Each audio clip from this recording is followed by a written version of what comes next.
to the micro lecture on what is a product. Not easily answered, actually.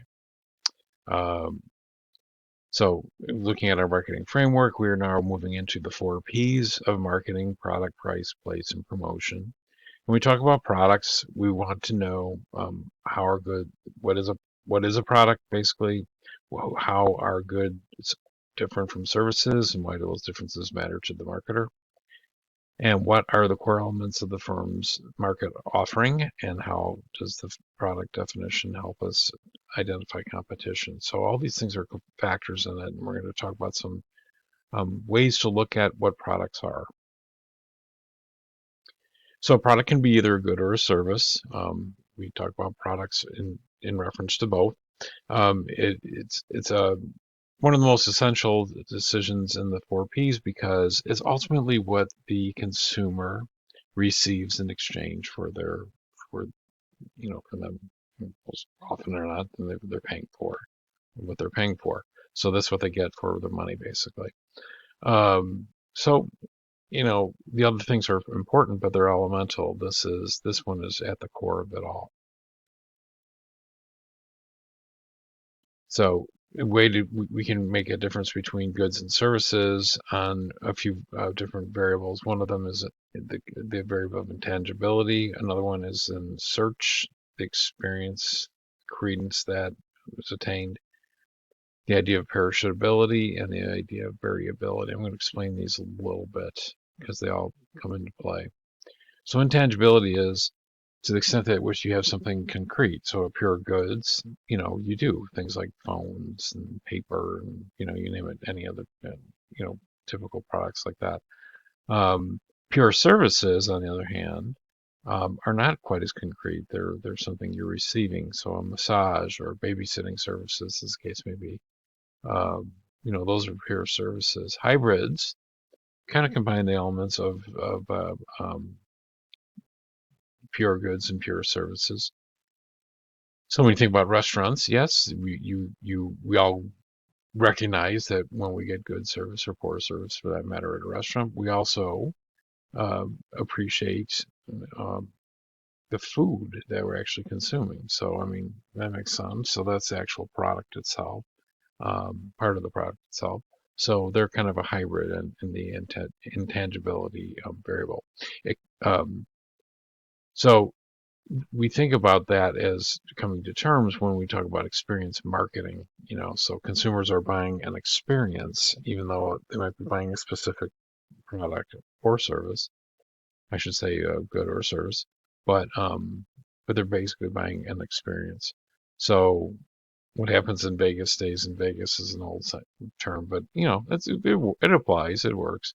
Um, in terms of what experience marketing is about.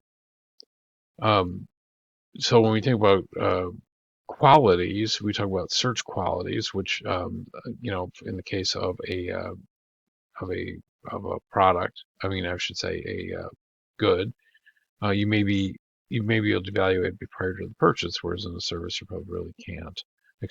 There's experience qualities that come into it, so maybe you need a trial consumption before you can actually evaluate whether you want it or not. We think about taking the car out for a test drive as an example. Um, so, and then there's credence qualities, which are difficult to judge, even though even at post consumption, you're never really sure if you're getting what you thought you were getting. Um, so goods are dominated by search and experience qualities. Services are dominated by experience and credence qualities. So, uh, and you can kind of begin to appreciate what that means. Yet, the, the way we see that as a consumer is very similar in that we expect to get value for either the good or service that we're consuming.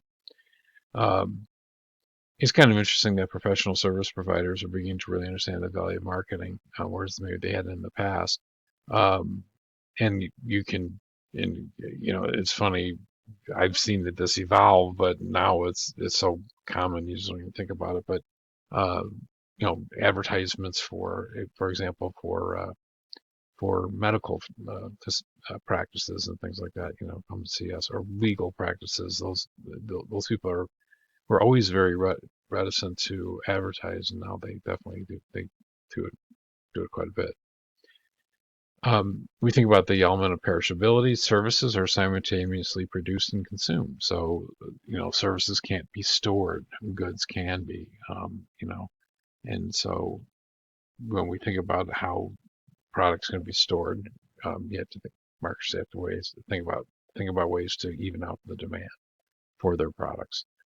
Um, Services cannot be separated from the provider. Goods can. So a customer or service provider interaction becomes part of the service. So you can't unlink them.